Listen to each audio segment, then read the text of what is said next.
At the turn of the 20th century, Africa was in a state of unrest, formation, and reformation. This was a period of change. Africa was full of foreign actors and new arbitrary boundaries. Sudan, located in northeast Africa, was no exception, and from 1881 to 1889, Sudan was not exempt from the changing tides in Africa. At the heart of these changes was a man named Muhammad Ahmad, more popularly known as the Mahdi. But before we dive into the Mahdi and how he changed Sudan, it is important to understand what exactly is happening in Africa at this time. It is the year 1881, and Sudan has been under the control of the Ottoman Empire authority for over 60 years. High taxes are crippling farmers, and the Egyptians' way of life is clashing with the Sudanese. Meanwhile, these Egyptians are under Ottoman rule themselves, so there are many layers of government and power at play. The local Sudanese feel like their customs and traditions are threatened by lackluster religious and cultural traditions brought about by the Ottoman Turks and Egyptians.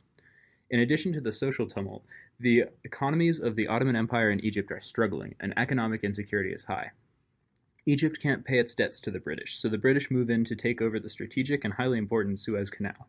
Returning to Sudan, we must take into account all these forces to understand how the Mahdi came to power, prominence, and eventually downfall. Muhammad Ahmad was a devout follower of Islam, but he despised the Ottoman version of Islam that was imposed upon Sudan. Instead of going to become a scholar in Cairo, he developed his own views under the Sufi and Samaniya schools. After going dissatisfied with his own teacher, he retreated to the Isle of Abba in the southern White Nile. His distance from Ottoman enforcement of Orthodox Islam allowed him to develop a fundamentalist theology that forbid drinking and smoking and imposed intense patriarchy. In 1881, backed by the Sudanese Fakis or holy men, he declared himself the new Messiah.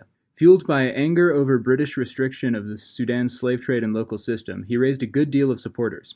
The symbolism of the turn of the century helped rally people to a new leader.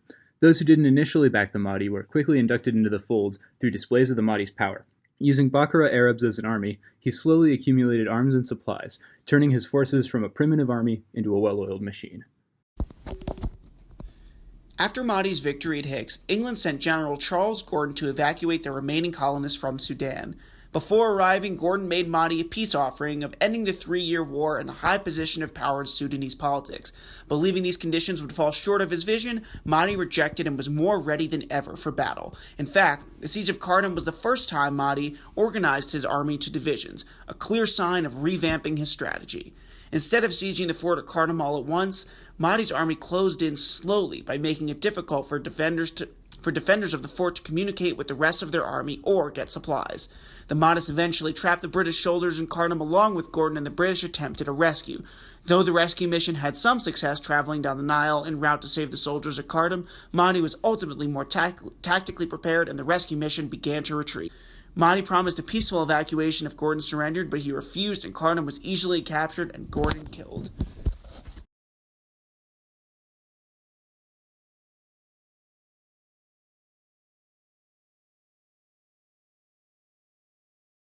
The death of Mahdi in 1885 created a crisis of authority for the Mahdist state. Abdali ibn Muhammad claimed the title of Khalifa and the successor of the former ruler.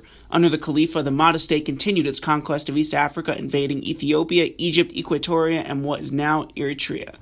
Britain feared that other colonial powers, such as France and Belgium, would take advantage of an unstable Sudan and expand their territory. In 1885, the Anglo-Egyptian forces initiated the reconquest of the Mahdist state. The war was all but won for the Western power after the Battle of Omdurman, where the Mahdists suffered heavy casualties at the hands of British firepower.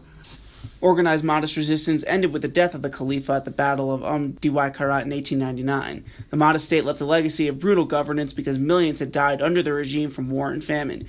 Egypt acted as a puppet ruler of Sudan for Britain, who remained in control of the region until 1957.